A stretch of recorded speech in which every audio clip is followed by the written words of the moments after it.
from the American Academy of Pediatrics. We parents like solutions. Solutions to help our kids fall and stay asleep.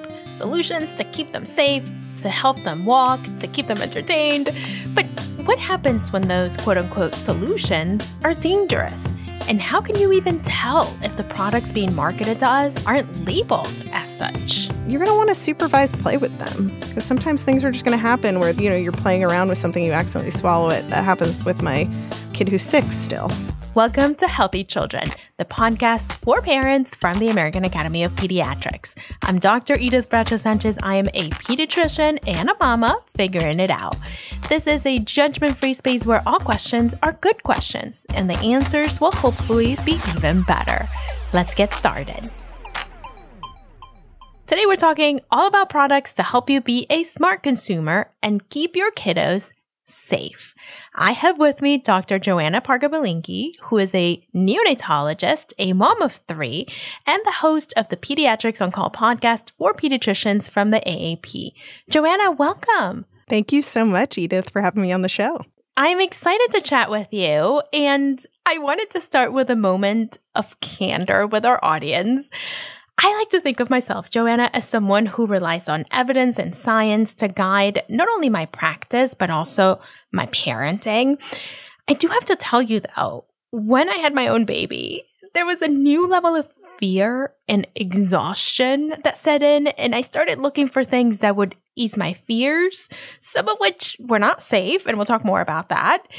You're now such an experienced mom, but did that ever happen to you, Joanna? Did that happen to me, Edith? I mean, just listening to you talk about motherhood, with my first baby, we used this kind of infant docking station that had a little bit of an incline, and it used to rock and play music, and everybody was like, "This is great, you should use this." And I'm like, "Oh my God, yeah, I'm going to use it because everybody else is doing it, and it seems to really calm baby," only to find out with the birth of my second child that item was recalled.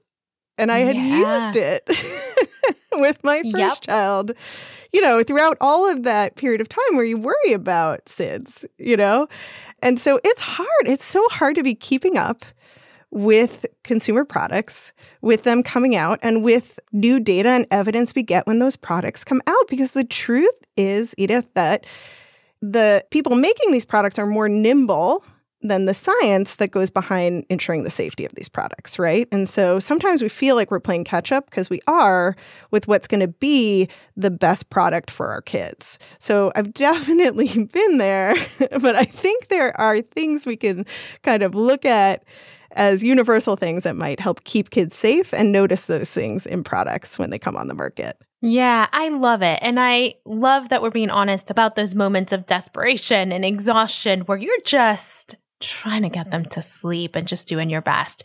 So let's talk, Joanna, about the specific products that are marketed toward new parents that are flat out unsafe. Talk to us about weighted swaddles and sleep sacks, Joanna. This is something I think about a lot because, I care for a lot of babies as well. And these weighted sleep sacks or swaddles, what they do is they put some pressure on the chest. And the idea is that this is going to calm infant. And we've talked about, your podcast has talked about infant sleep. I've listened and kind of how infant sleep is not this thing where they just sleep for 8 hours through the night. That doesn't happen. They need to be aroused. They need to eat. That's just part of how babies sleep, and that's what makes it so exhausting to have a newborn, right? And so the problem with these weighted sleep swaddles and sacks is that pressure on the chest actually may interfere with arousal and how the baby breathes. And so we don't think it's safe because we actually don't want babies to fall into a very deep sleep. We want them to be up. We want them to be eating throughout the night. And so we're not recommending that parents are using these weighted sleep sacks because it's just not safe. Yeah. And the other one that comes up a lot is the weighted blankets. You had an awesome video on your socials, but what is the danger there? I sort of think about them a little differently, right? The sacks versus the blankets. Yeah, because you're probably, well, first of all, with a baby, you don't want any blankets in the crib, right? We talk about the ABCs of safe sleep. So you want them alone. So it sounds so sad. You just want them alone. A for alone. don't want that blanket in there. They can get tangled up in the blanket. And then if it's weighted, it's going to be harder for them to move around and get out of there if they're a baby. And honestly, even for older kids, we're not sure how beneficial the weighted sacks are, either for calming or for sleep either. So it's just not really something we recommend for kids. And then when you're worried about, especially with infants, things like SIDS, you worry about overheating and you're going to have more weight with those blankets. So you're going to want to watch it for that reason too. Yeah, I wonder if this happens to you, Joanna, but when I talk to my patients about really there not being a need for swaddles and blankets and things to keep babies warm at night, they look at me like I'm crazy. I literally tell them, it's okay for baby to go to sleep just in their PJs. If your house is at a reasonable temperature, it is okay. They don't need all this extra stuff that we go out of our way to get. How do you counsel your families? Yeah, I always say, having a baby just requires a really high level of vigilance, right? And we talk about exhaustion because they don't sleep regularly, but it's also hard because you're always watching them and you always feel like you have to be on.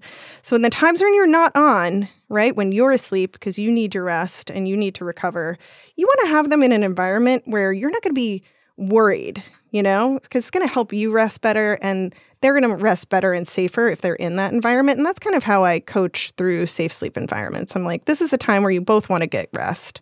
When you're resting, you want to make sure your baby is in the safest environment possible for them to get rest too. And I feel like that helps, And also it just helps to acknowledge that this is just like such a demanding phase of parenting because babies need 24/7 care. So there's not really a break there.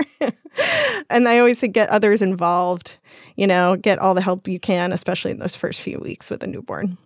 So speaking of that exhaustion and speaking of really wanting or having as a goal relaxing while your baby is sleeping, let's talk about two products that are particularly dangerous for babies to sleep in, and that is recline loungers and in-bed sleepers.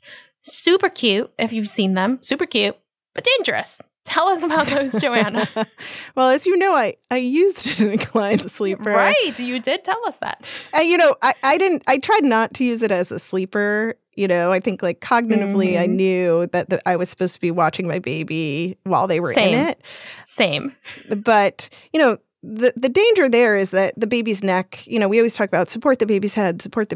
It's because they don't have good core strength. They can't really support their necks, right? And they have really tiny airways. If their head is positioned like really close to the chest or down, and everybody probably heard me just like moving my neck there, that affects how they can breathe because their airway is so small. Right. So that's why you don't want them in that position where their head could move to a place where they have trouble moving it back and they occlude their airway. So that's why we don't like any inclines over 10 degrees for any products, especially products marketed for infant sleep.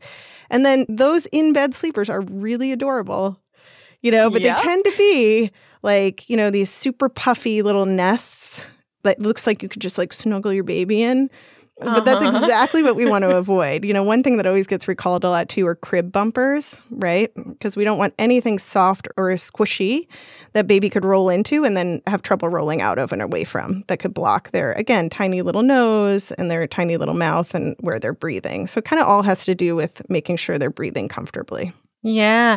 Joanna, and it's, giving me flashbacks. I also put my baby in a lounger during the day as I was doing things around the house, because sometimes you just need a place to put them. And before they're able to go into more bouncer type of things, right? You sort of go for those loungers. But I was always so scared. I was always like, is his airway open? Is his airway open? So why, right? Like, why put ourselves through that stress in addition to put that risk onto our babies if we can avoid it and keep them safe?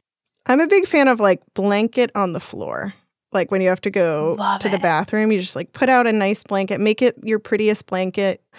That's one that, lay it out on the floor, make it maybe not too puffy, right? Just a nice flat blanket and just leave them on the floor. Blanket on the floor. Blanket on the floor. You heard it here. I love that. Yeah. Joanna, as you know, once kids get a little bit older, we also start to look for ways to keep them entertained, right? It's like first we're looking to get them to sleep. And then once we're sort of through that phase, we're like, how do we entertain them throughout the day, right? There's many fun, awesome ways to entertain them, but there's also a couple of dangerous ones that we should watch out for. Tell us what those are so we can avoid them in our kids and not ever gift them. Yeah, sometimes I joke that pediatricians are the fun police.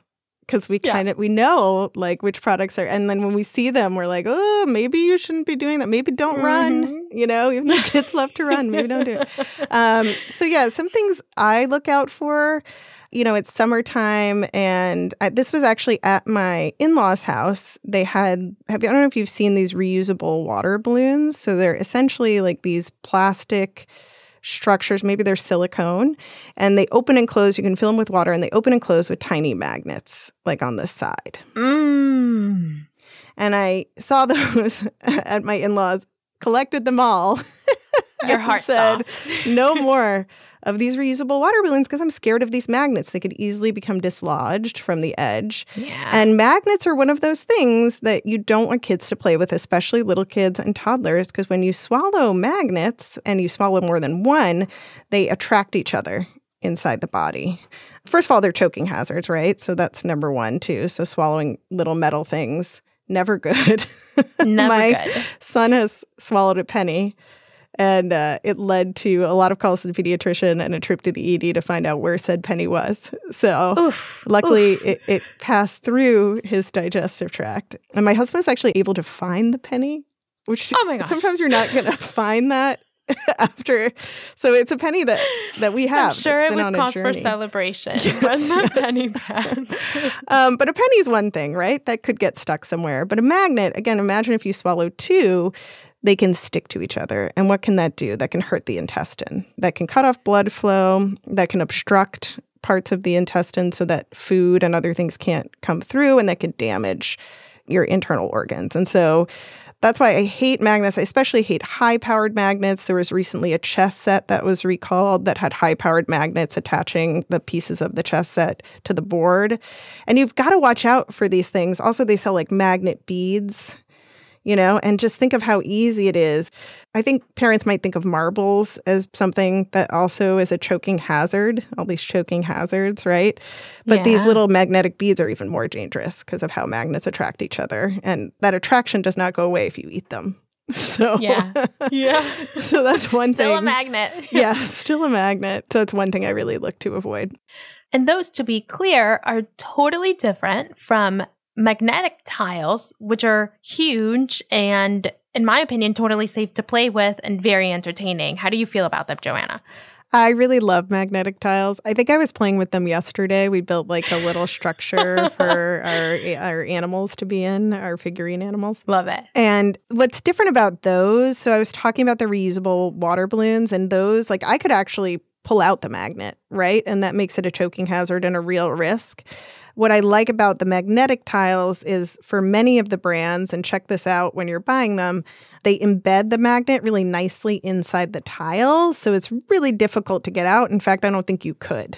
And that's what you want, something that really keeps that magnet in check. You want to just make sure it's not a magnet that your child could access and then eat or stick up their nose, or in any part of their body, which kids somehow love to do.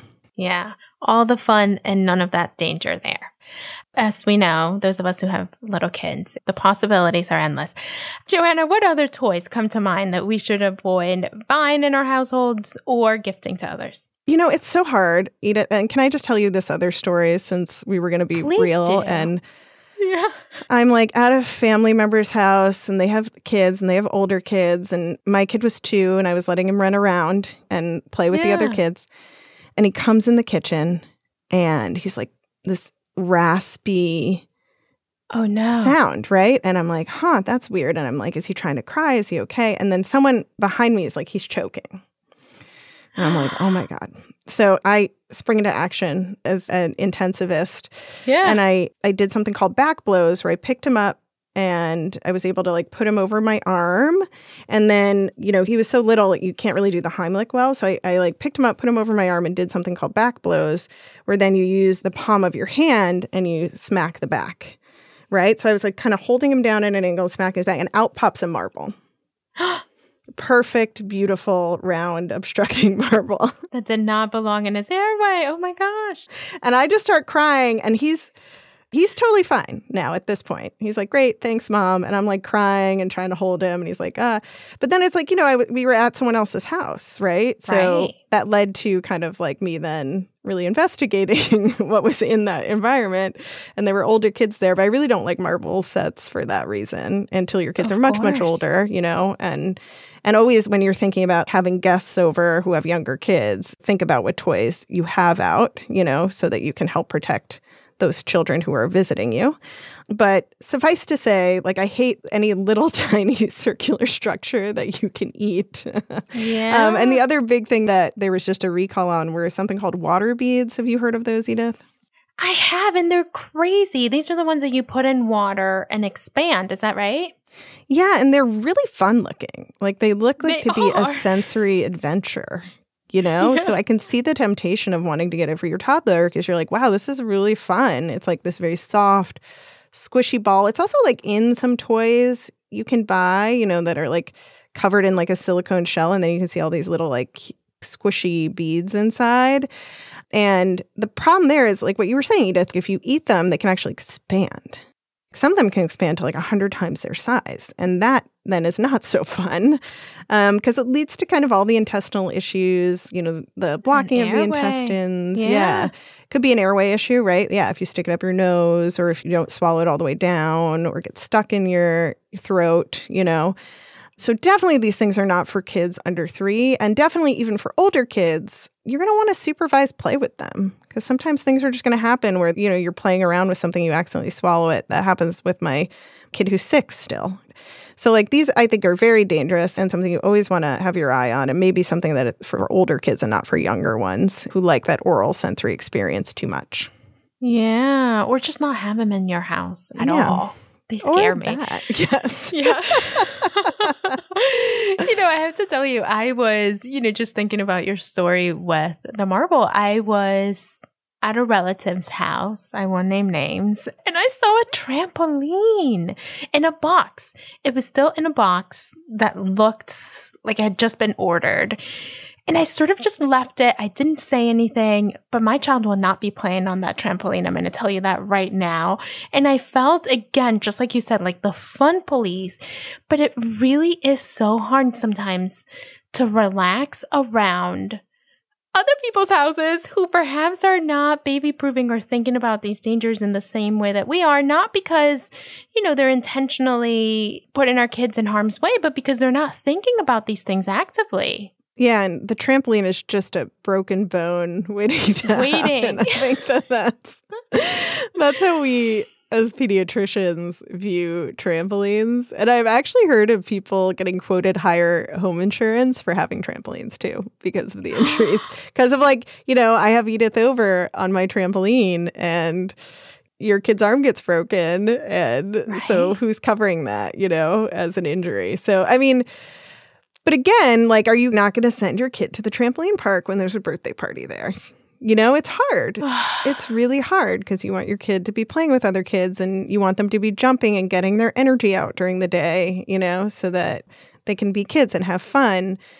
So I wouldn't recommend a trampoline.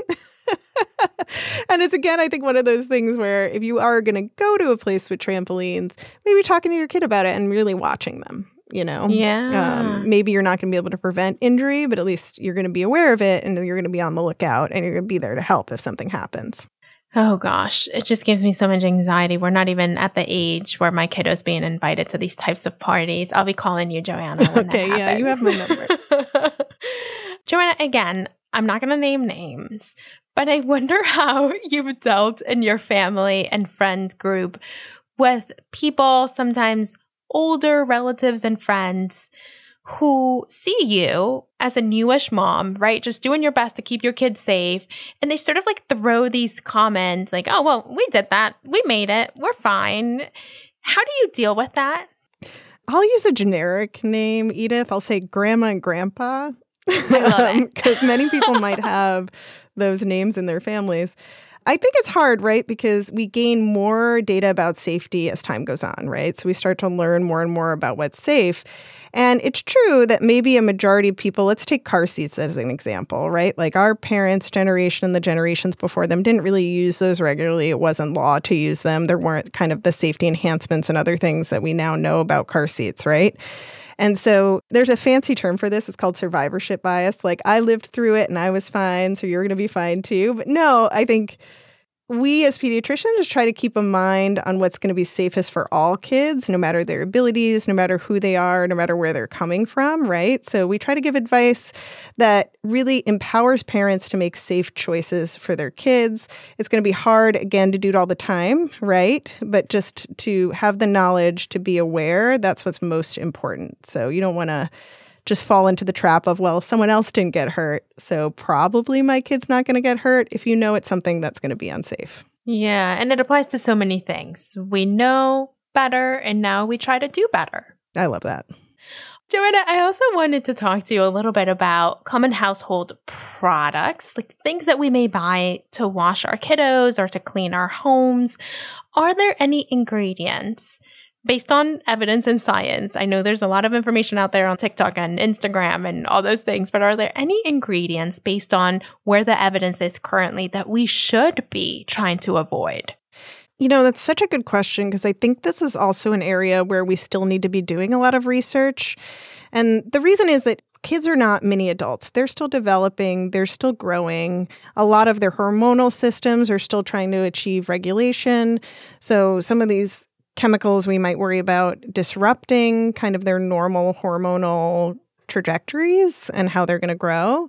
And also we worry about, you know, how they're gaining weight, how they're growing, and also how their brain is developing, right? And so I think that that makes us as pediatricians even kind of on more high alert to be looking for these things and to try to be studying them because we just don't know what the effects are going to be in kids as they grow.